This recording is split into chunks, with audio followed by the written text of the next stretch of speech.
Okay, I pledge allegiance to the flag of the United States of America and to the republic for which it stands, one nation, under God, indivisible, with liberty and justice for all.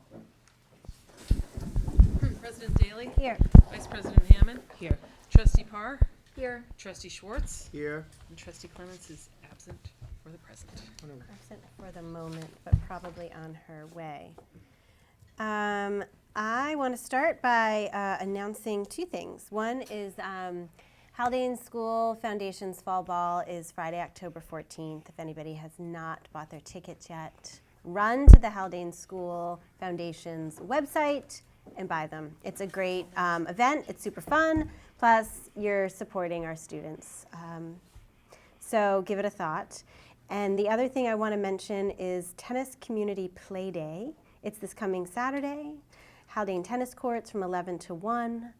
And I think it's for anybody, any skill level, all ages. And the money raised supports the improvement of the tennis courts and the girls' tennis team training programs. So if anybody's around on Saturday, think about stopping by. Okay, that's it. I'm turning it over to you. Okay, so we have a number of things on our superintendent's report, and first on the list, and I'm hoping that most people have heard our good news already, but if they haven't, and we were honored, or we will be honored as we become a national blue ribbon school at our high school. And there were 19 schools, it could either be elementary, middle, or high school, as well as charter schools that were nominated this year by the State Education Department.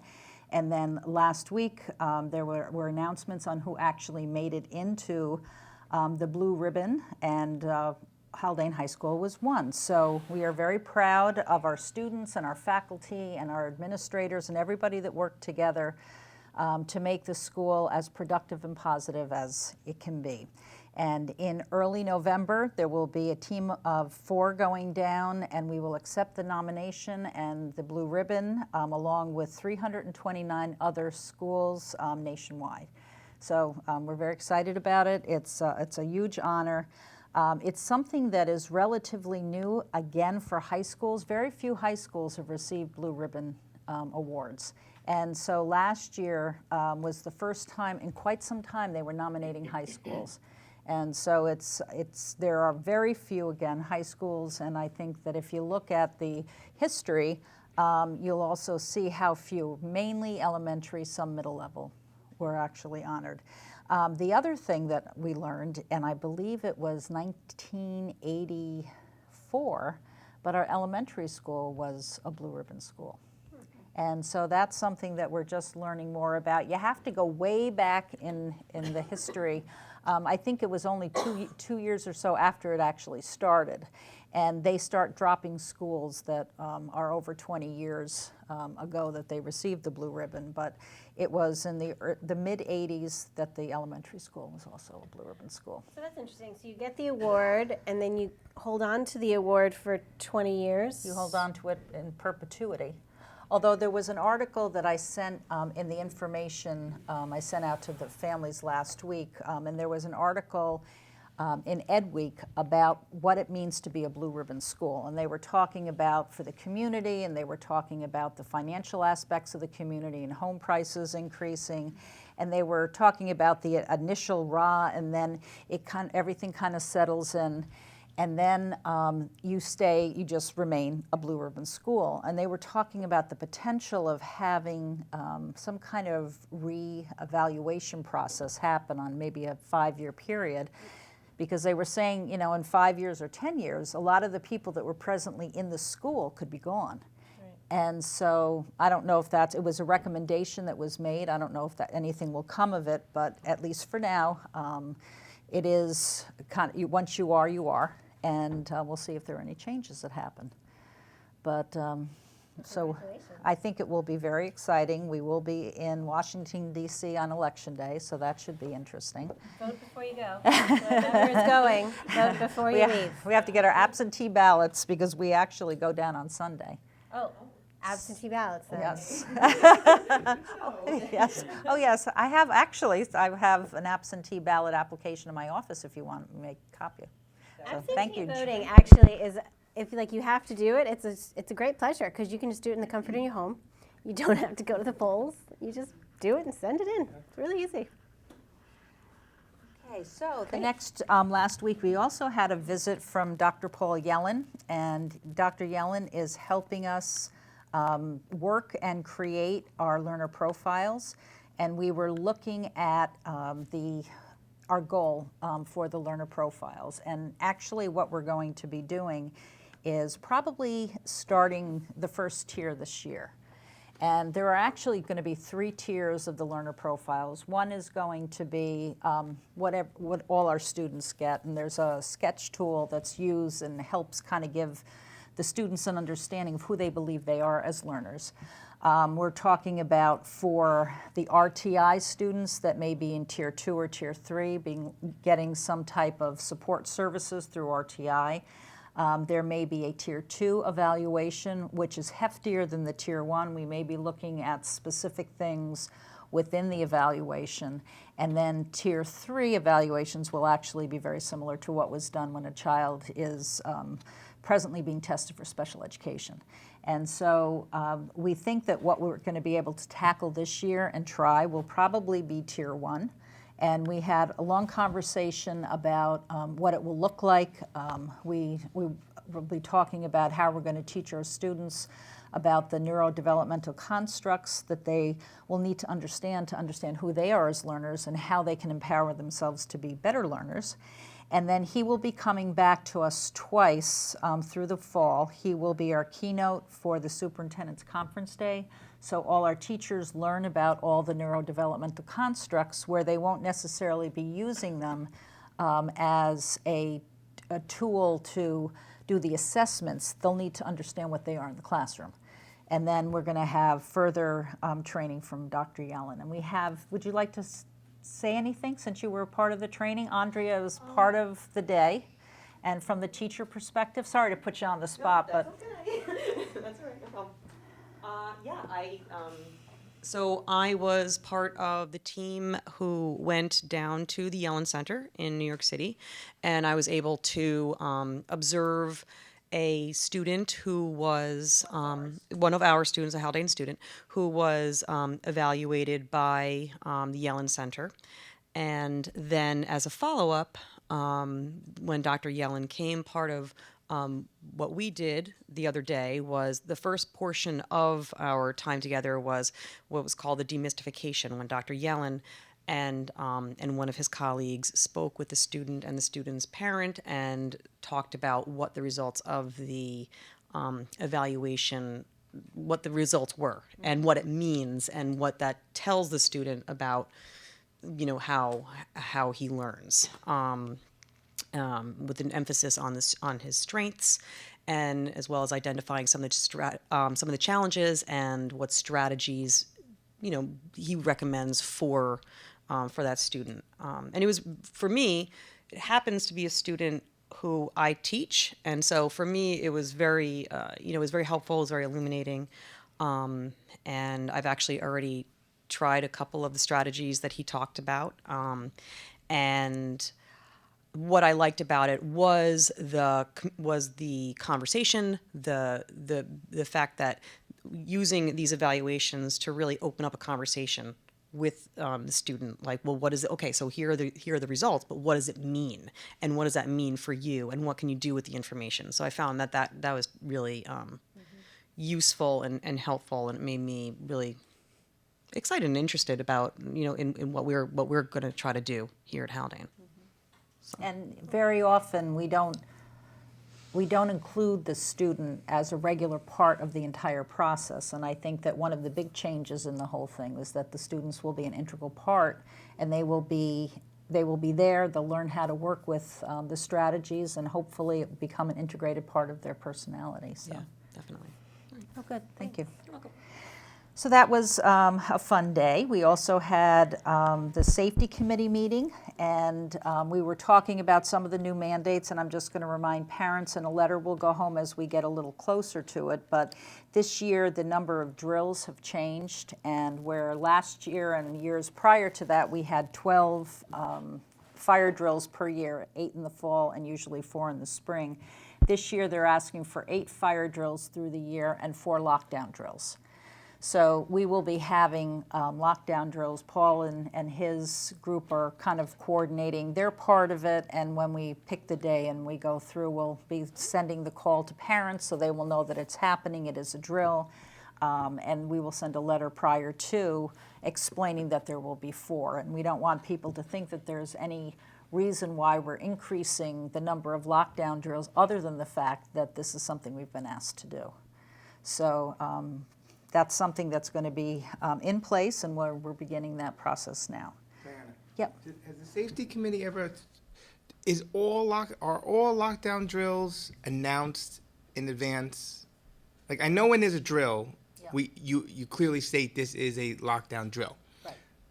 Do we announce in advance all the lockdown drills? Have they ever talked about not announcing not announcing a lockdown drill? We will in advance? probably only announce the first one, Okay. and then say that the other 3 can be anytime during the school year. And the same protocols will be followed, but as they're new and as people still Yeah, are getting yeah. comfortable with them, so probably the first, Right. and then it probably will just happen Right. beyond that. The Building and Grounds Committee, we had our first committee meeting of the year, and the building condition survey was reviewed, and we learned a little bit about what has been done to date as far as projects, and we're going to be talking about Phase 2 this year, and that recently occurred. And we have a number of things happening. On October the 18th, we have the Board of Ed workshop.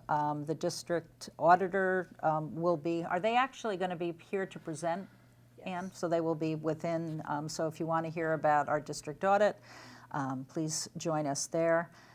We also will have the Building and Grounds Part 2. Michael shared a little bit about what we did last year. Now we're going to be talking about what we're going to do this year, so it's going to be a very meaty discussion.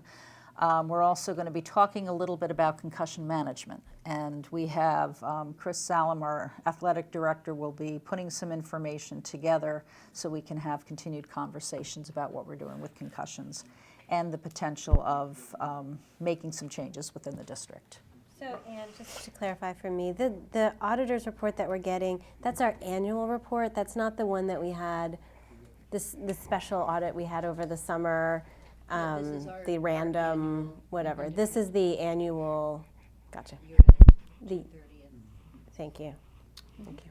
Just want to go back to Buildings and Grounds Committee. I want to publicly thank Paul Henderson for joining our team, because I feel Yes, he's his very knowledgeable. knowledge and expertise in the field is going to be a great asset And moving Adam forward. Hurd for And his Adam Hurd. continued presence there. I think they're both so helpful and they know so much. And for those of us that are kind of lay people but that work with it, it's really helpful to have experts on the team. Okay, is there any communication from the public at this time? Okay, consent agenda minutes. May I have a motion, please? I'll make the motion. Second? We're discussing the minutes of the Board of Education meeting held on September 20th. Any comments? All those in favor? Aye. Consent agenda financial. May I have a motion, please? Motion? Second. Any questions, comments? All those in favor? Aye. Consent agenda personnel. May I have a motion, please? Motion. I'll second. Any questions or comments? I had a question following up on I know Peggy sent an email about it as well. The memo with the BOE with the HFA on the paid coverages. Yeah. So could we just Before you go, before we agree to this, is that actually something we can discuss here? That's probably better for executive session because it's a 'Cause personnel we issue. haven't approved it yet. So Can we table We it can then? table approving Sure. it if you feel like you have questions. Yeah. Yeah. I mean okay. I Yeah? guess. Well, I guess, I mean, Because we can't have the a pub- MOA is public though, right? Because we're approving it? After we Or- approve it. It's not currently public, am I correct on Oh, that? okay. It's in draft, it's just seen for us. It's Okay. executive content. Okay, And if there are clarifying questions, we can do it when we go into exec session. And then, okay, once everybody's on the same page, okay, go from there. okay.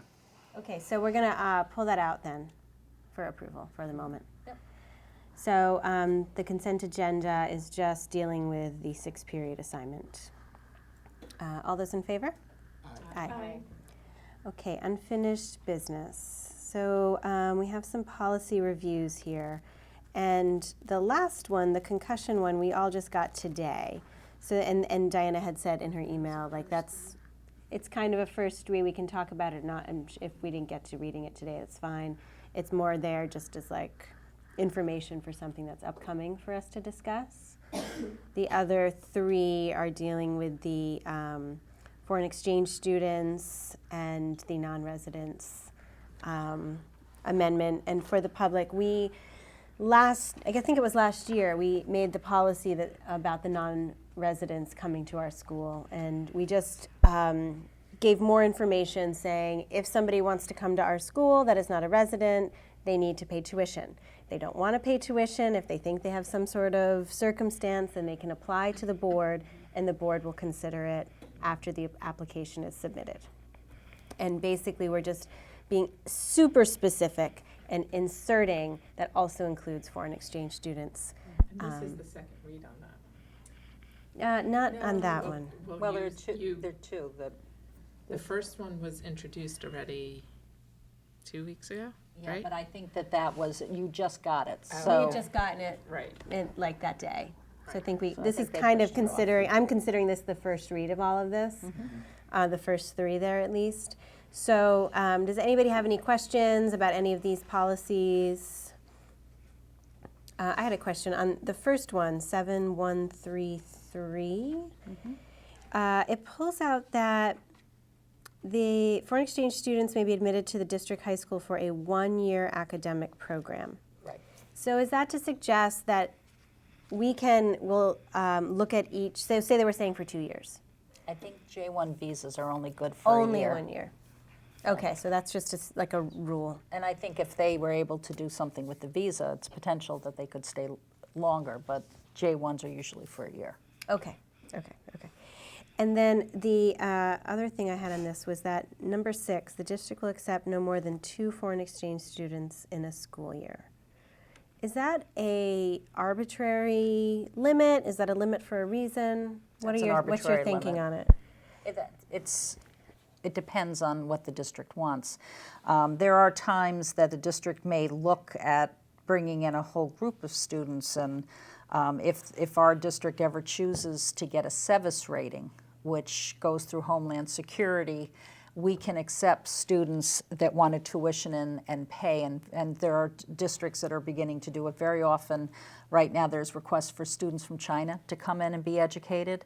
And so based on the circumstances, and there are groups that are starting to actually run like group homes, and you might have 10 or 12 kids that will come in and tuition in, and that would be different. But this would be 2 kids that are coming in through programs. It could be a Rotary, it could be through some type of program like this company that EF that approached us. So right now, this is for people that are just applying to come in on a J1 visa, and they're not being invited in, or it's not for financial reasons why the district's bringing in a group of them. I guess I'm just saying, so say if we had for some reason, we had 2 foreign exchange students and we approved them and they were coming, and then a 3rd one wanted to come. Is the answer no because we've reached our 2, or is the answer the board has to consider it beyond that? The board has to consider it. Do And you is want to that- add that? I feel like I do. Yeah, I don't feel unless- like, I agree. it just felt a little hard line to Yeah, me. no more, right. So if it's going to be more than 2, the board needs to, But I also Consider. really understand the limit because it is a real additional burden. I mean, I know there's also lots of positives that, theoretically, I mean, I don't know, about having a foreign exchange student, Right. but I understood that excuse me, because it would be 2 students in the high school. But I you know, We can look at it. giving us the opportunity to consider, I think, is a Yeah. great idea. So we can add 2 or Without more with Board of Board Ed. of Ed approval. Yeah. I have a question. Have we had recent students of ours going over? Like how does it work the other way? Like have we had students go to on a foreign exchange and then how would that work? Like, Well, has there can- been a recent example of that? No, and I can tell usually they would go through something like the Rotary Exchange program, but we don't have a Rotary. But I don't know if the Lions Club has something or some area. And so generally when that happens through a Rotary, one student goes and one student comes. And so our kids have the ability to go. And so there are many different ways you can do it, but not since I've been here do I remember a foreign exchange, somebody going out. Yeah. But it is possible. I mean, if that's something that there's an interest in, we Because could look generally, at how what would it groups. work if one of our would that family have to pay the tuition or would it? Probably like every country Is and it every place has got their own different? rules. So, yeah, I guess right? so. It depends. Generally, I can tell you, having experience, and I actually had a Rotary Exchange student from Switzerland that lived with us.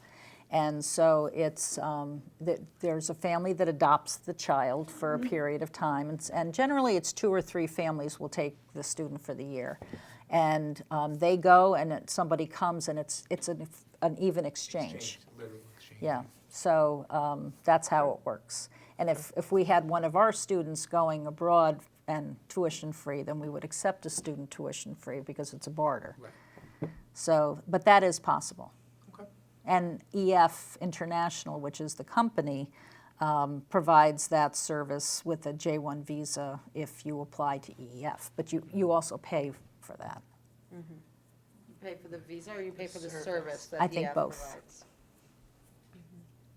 And so actually, I looked this up because I read these, for some reason, I was online like right before our last meeting, so I had actually looked at these, and I realized I was confused between a J1 and an F1. But an F1 is actually for foreign students who are really, they're not foreign exchange students, they're students who are coming into the district. And that's really, that's the difference. That's the F1. And the J1 is this 1-year sort of cultural, educational exchange thing. And so actually, and the F1, the tuition is the unsubsidized per capita cost, right? It's just the same if tuition we would charge a kid who wanted to come from Fishkill.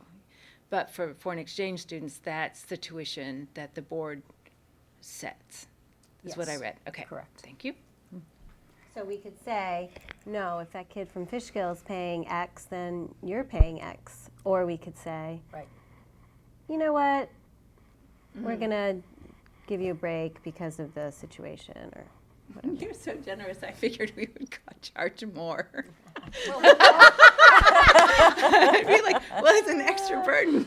Well, there are districts that do that, but that's more with the F1s, if they're accepting students. Well, that's how people balance the budget. I mean, Little Newcomb School District up in the Adirondacks, they stay in business because they have exchange students. Probably almost as many as the students that they have within the district, so. Wow, that's interesting. Yeah. Okay, any further questions on the foreign exchange policy? The concussion policy, we don't really probably have questions from yet.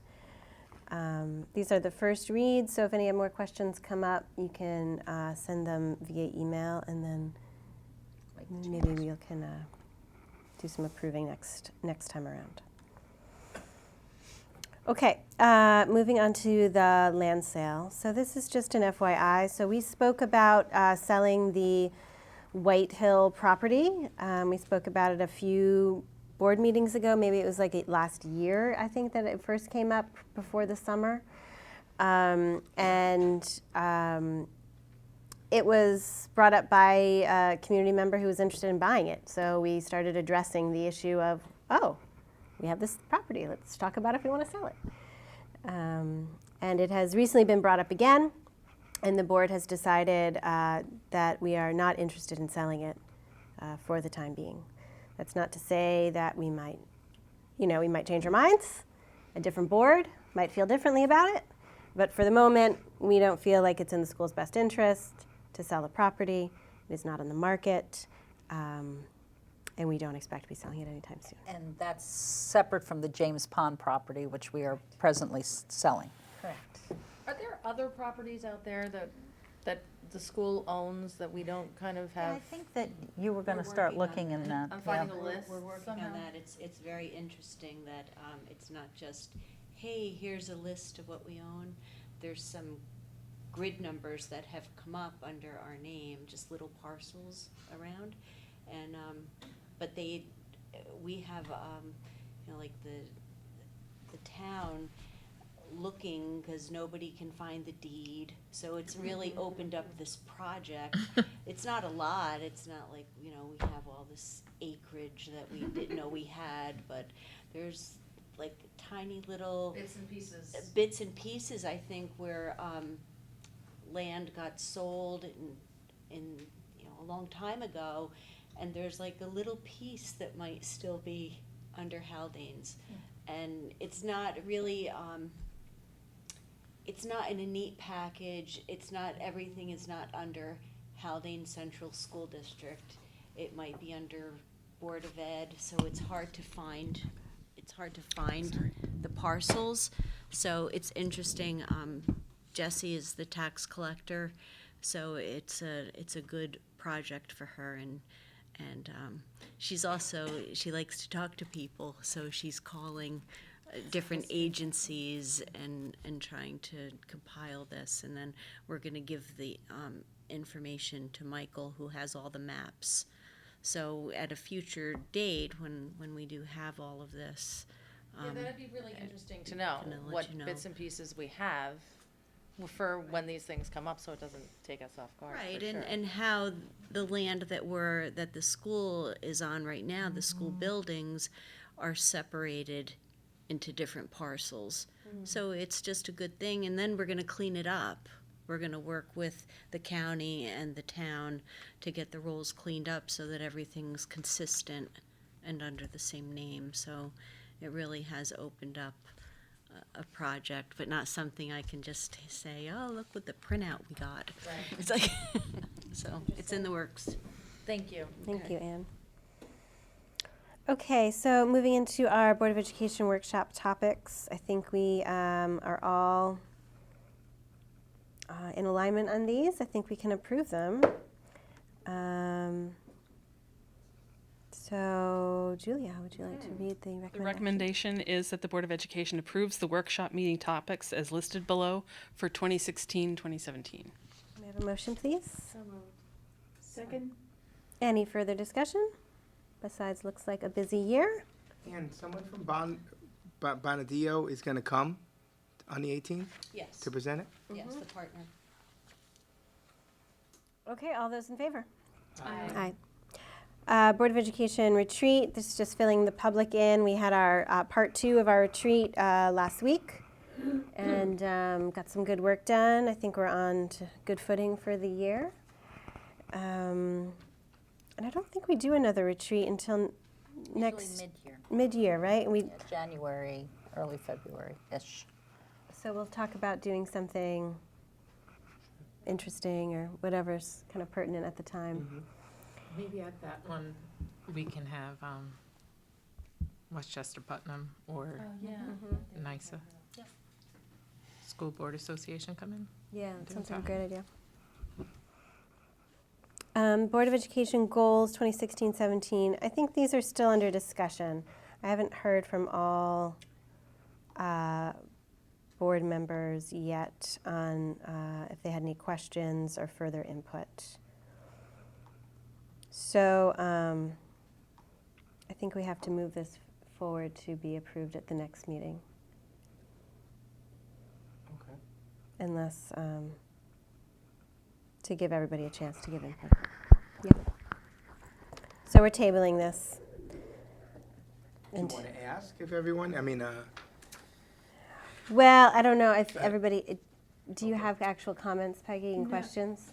No, I read through them, but I didn't read through them carefully enough to give comments Yeah. and questions. I'm going to assume, I mean, what I, my No, don't plan, I assume. realized Doesn't that matter, coming rush. in that I hadn't done that, and I was going to scan them really quickly while everybody else was talking about them. Was my plan for tonight. It's not a huge Well, deal. I know You can, Diana's Diana, she can see Okay. them. I have the ballpark of And kinda it's what in they're gonna executive be, content, which so. you can see. Yep. So Diana's good to go to start working. You know, and if we make any adjustments, it might just be some tweaks here and there with some wording. But I think in concept we're aligned. Okay, I'm sorry So about that. we'll just work towards approving them at the next meeting. Why don't you just give the 4 main Oh, that's a good idea. categories so people can know at least what we're thinking? Okay, good. So the goal number 1 is to support the effective implementation of the reorganized administrative team. Oh, wait, no. This is last year's goals. Yeah, it is last year's goals. Wait a second.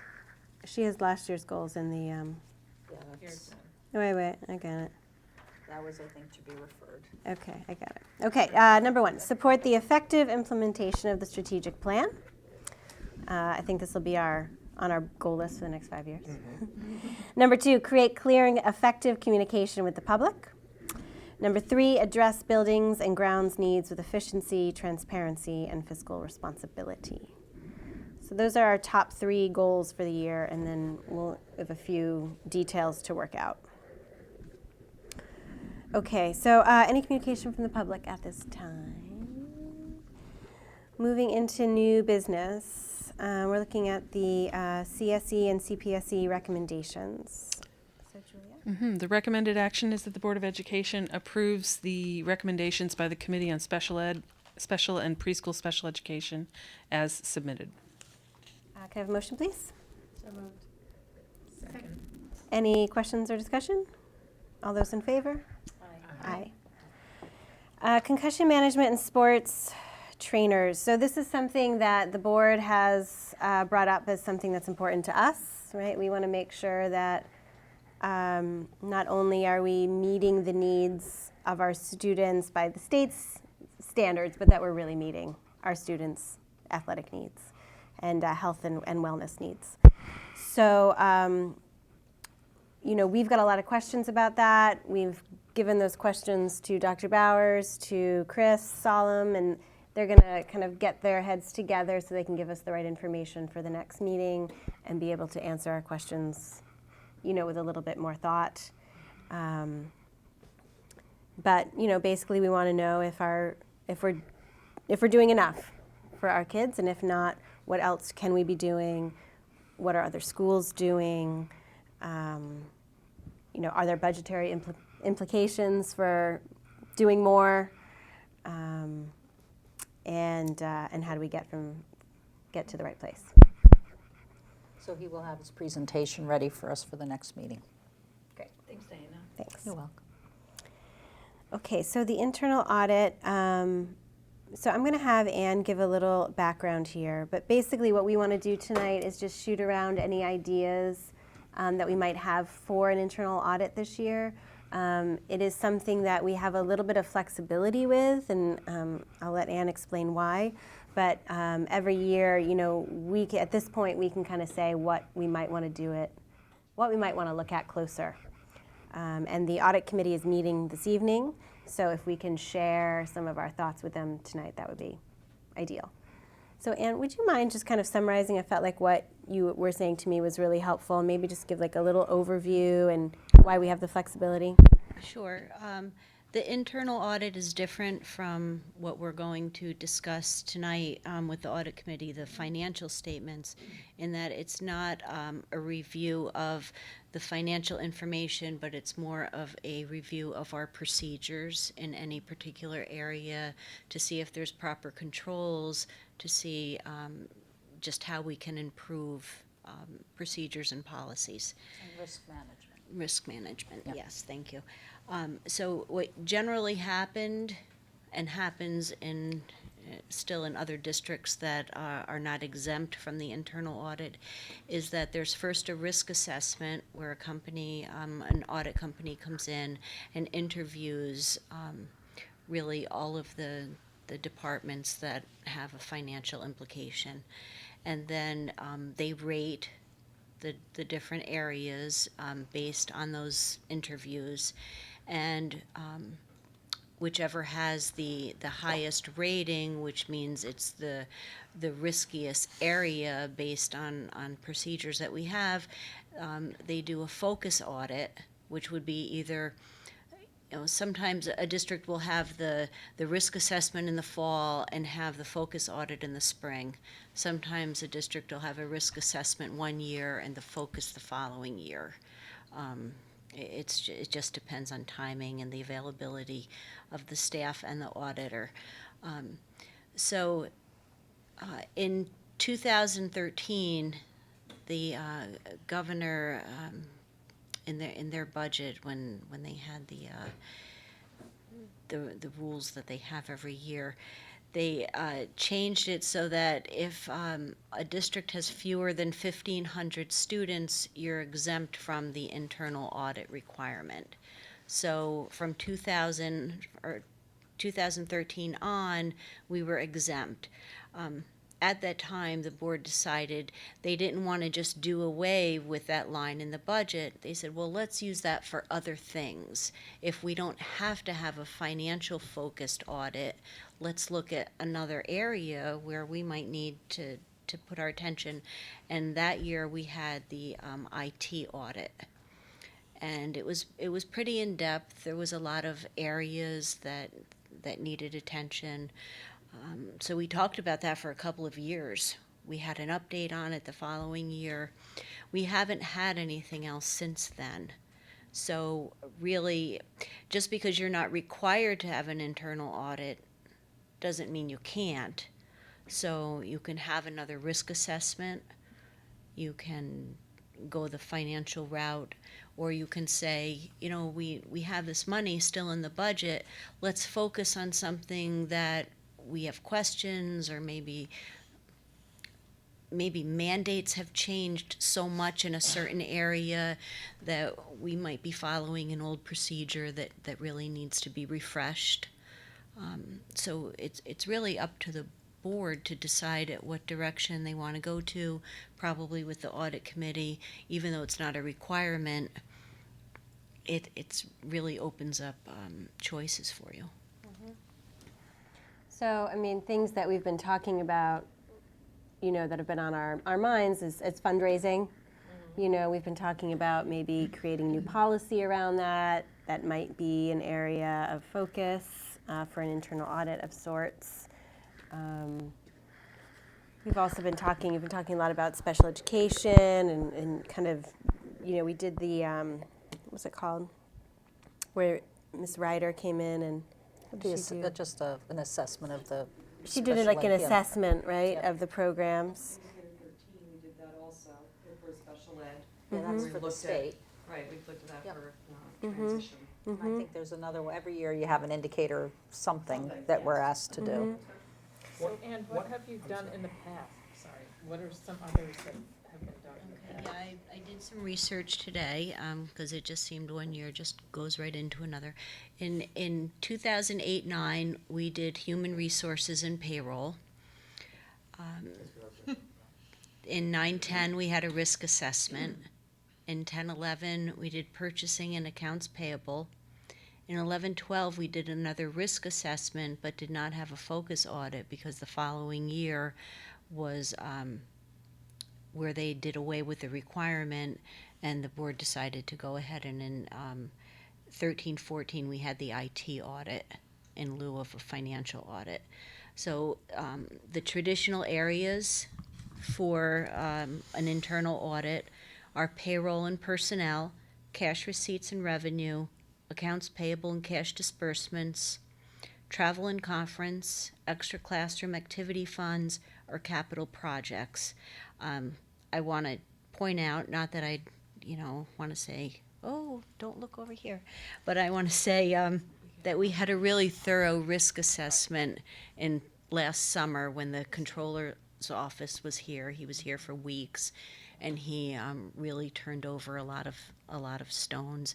And we kind of had, really, when we talked about the budget transfers, and we looked at that procedure, and we made some good corrections on it. That was almost like a free internal audit that happened that year, and that was just last summer.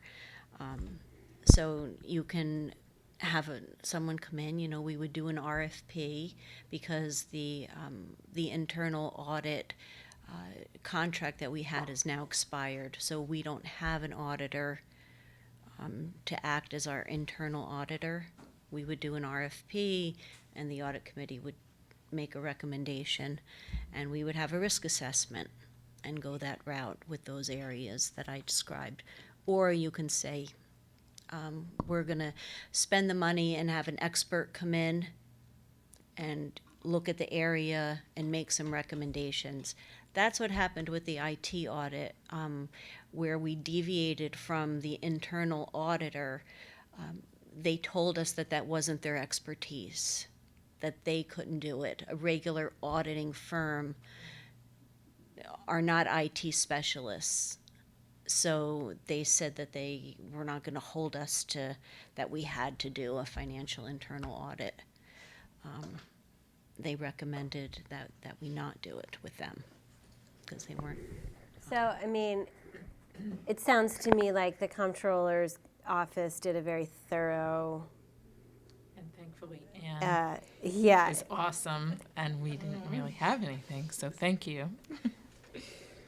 So we might be able to look outside of the traditional route and look at some of the things That was one of the that we've things been talking about a You said bit to more. think about things, and you actually, I was going to ask if you knew when that was. So in 2008, 2009, we did HR and payroll because, I think that might have been my first year on the board. Before that, district got slammed in a report in the sense of there were people who had differential raises without the transcripts on file, and it just wasn't there.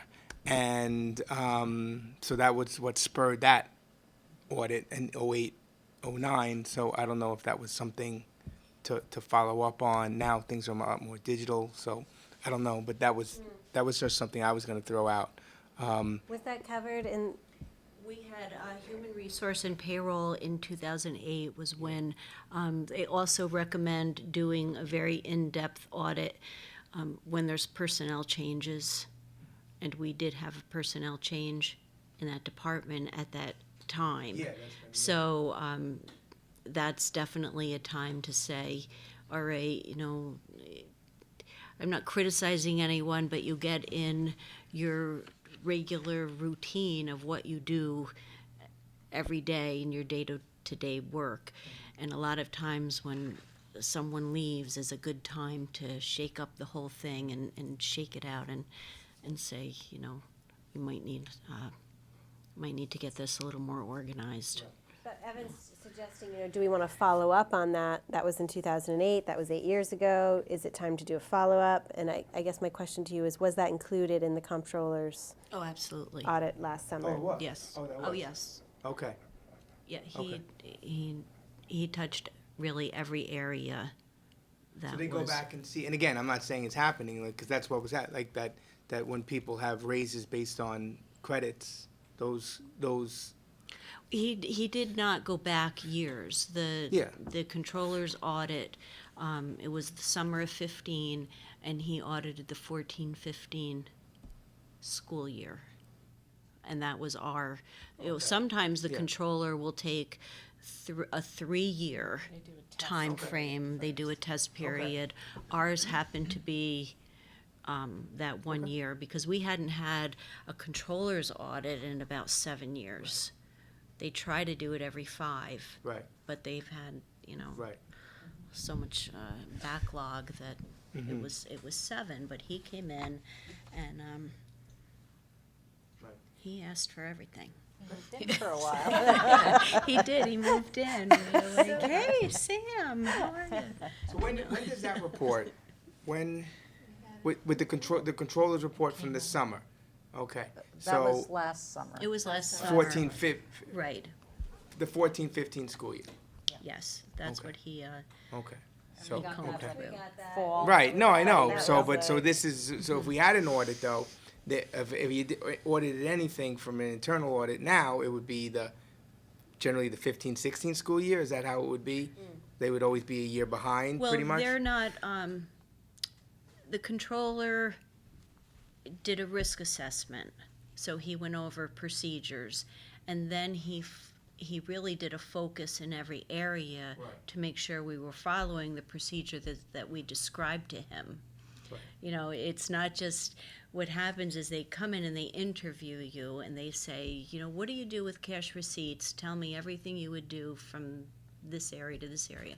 So we tell them every step, and then they choose an area and they see if we have provided, if we're following what we say that we're doing. Right.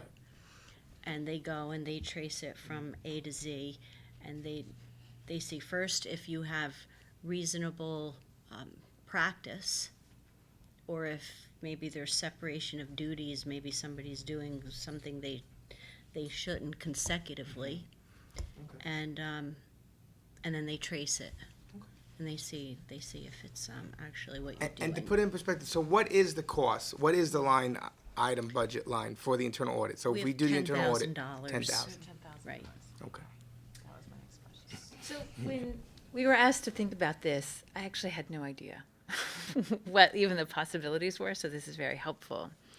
What I'm hearing Ann say is that given that we had the controller here, that a lot of this is really pretty up to date, so the typical things may not be what we want to focus on. Assuming I am understanding that correctly, listening to you talk, it actually made me think about this issue that's come up in actually the two organizations I've worked at recently, which is what would happen in some sort of catastrophic situation. I mean, there is a little bit different, like how would we keep business going if there were some big difficulty?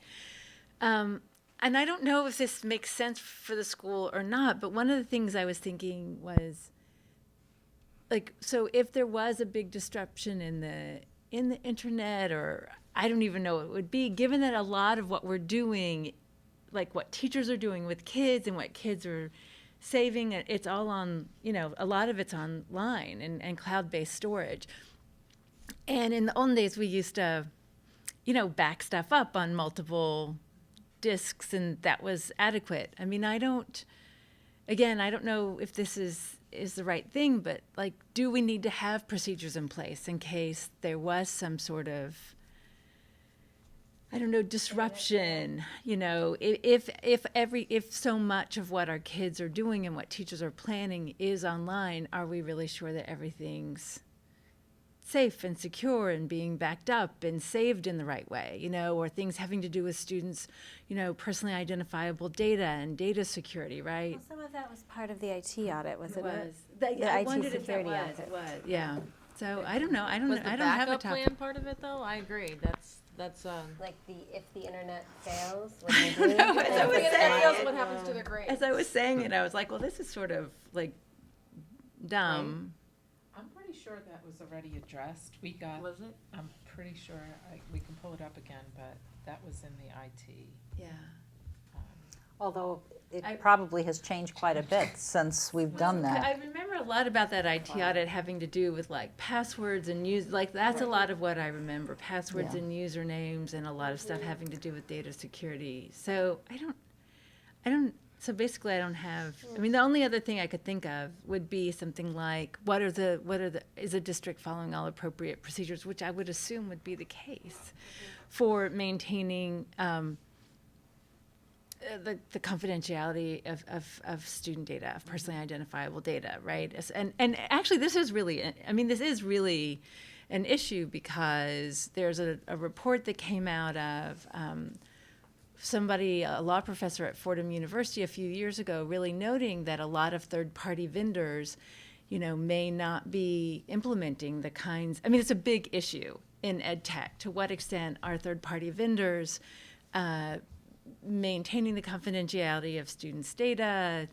To be honest, it's not something I spend a whole lot of time thinking about, but what are our practices? We're moving to Google. Do people really understand that Google for education is really different than the, you know, Google that's not Google for education. Like the data mining agreements Google has are really different for those two services. So that, anyway, that's the only thing I can think of. And I'm not even sure how necessary it is. Maybe we can all just put some suggestions and email. Yeah, I mean, the audit committee's meeting tonight, so maybe there'll be some thoughts there as well. They were just, you know, looking for some direction from the board on things that we might Right. be focused on. And I feel like it would be helpful to share with them that things that we've talked about is that, you know, looking into fundraising is something we want to do as a board. So that might align itself nicely to also look into that as for an internal audit.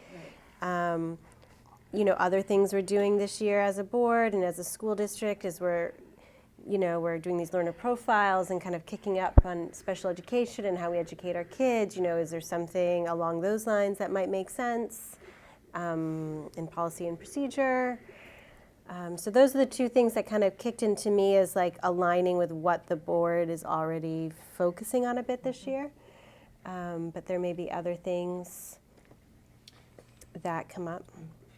And I mean, maybe it's not, I mean, again, if it's not something we want to discuss, maybe as far as bringing in maybe a consultant rather than an auditor. I think that's an interesting approach since it's not a mandate.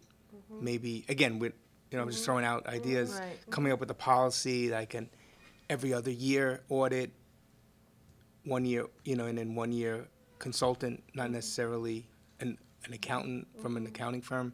Yeah, I mean, I don't know So- if we'd want to set a policy about it, though, because then things happen. Like, we get this, you know, the state ed gives us a random audit, and boom, that part's taken care of. You know what I mean? So it's Right. if we set it up as like, oh, it has to be, you know, a financial audit 1 year and then a more flexible audit the next year, but we end up No. getting a random audit, then that part's taken care of.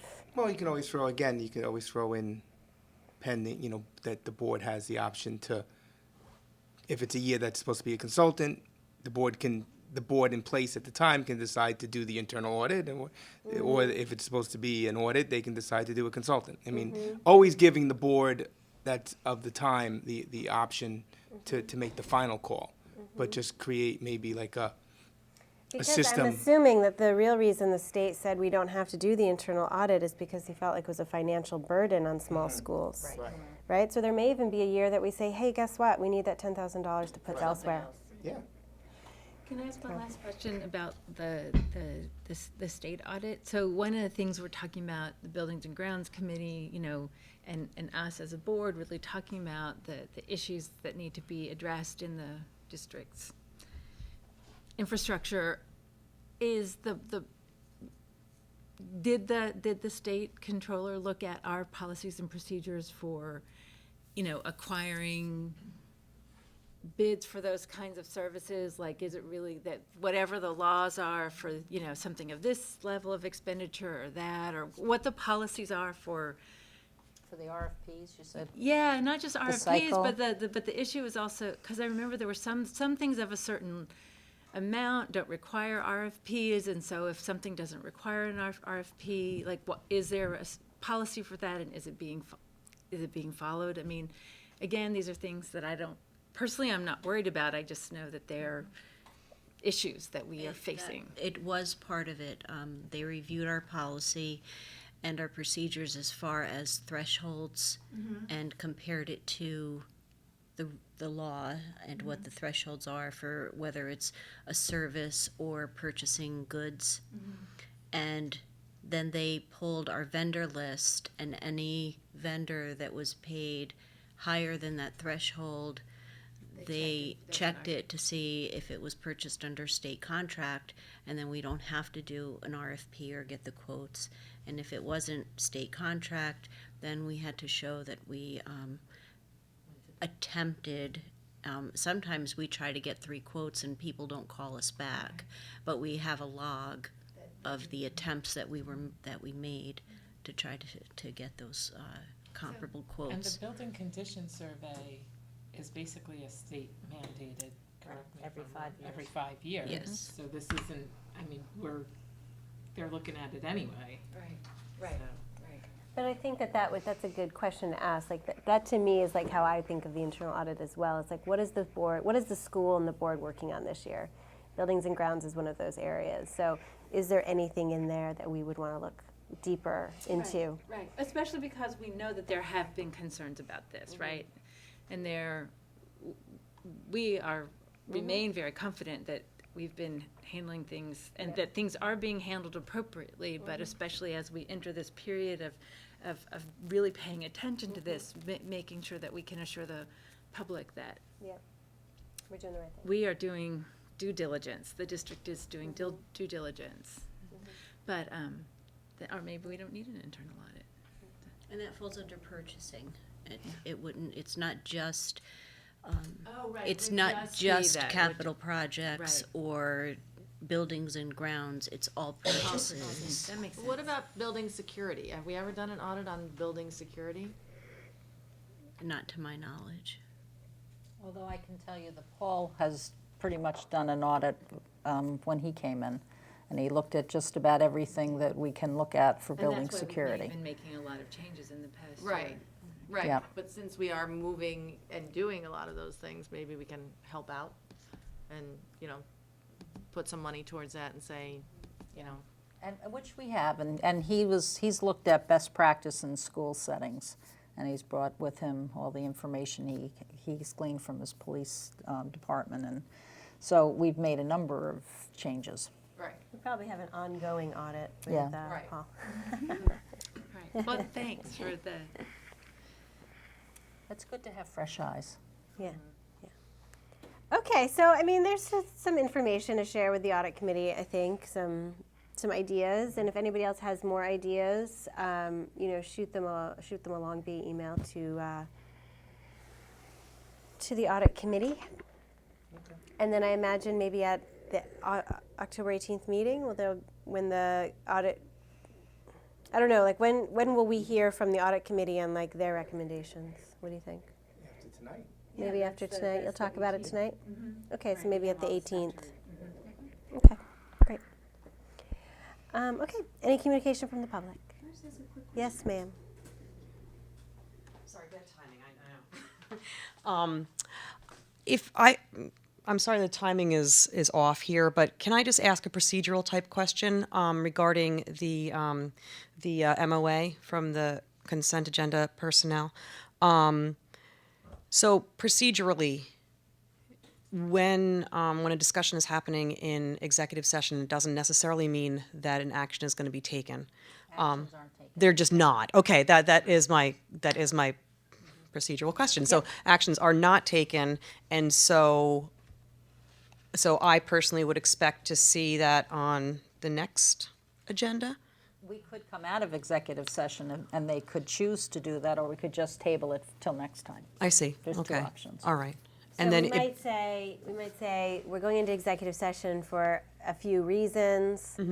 And then in executive session, we may decide to come out of executive session, go back into public session so that we can approve the MOA because everybody now is on the same page. I see. Or we might find in executive session that there needs to be more conversation, there's more questions, whatever, and then we won't come out and come back into public session, we'll just table it till the 18th. Okay. Okay. So, I mean, if you're wondering if it gets approved or not tonight, you don't need to, you could sit around and wait for us, or Diana could just send you an email. Right. Okay. yeah. I know what I'm picking. All right. Well, thank you very much. Yeah. Okay, so I'd like to make a motion for us to go into executive session to discuss the employment history of a particular individual, as well as discuss the MOA and contract negotiations. I'll make the motion. No action will be taken. You'll make the motion? Yep. May I have a second, please? All those in favor? Aye. Aye.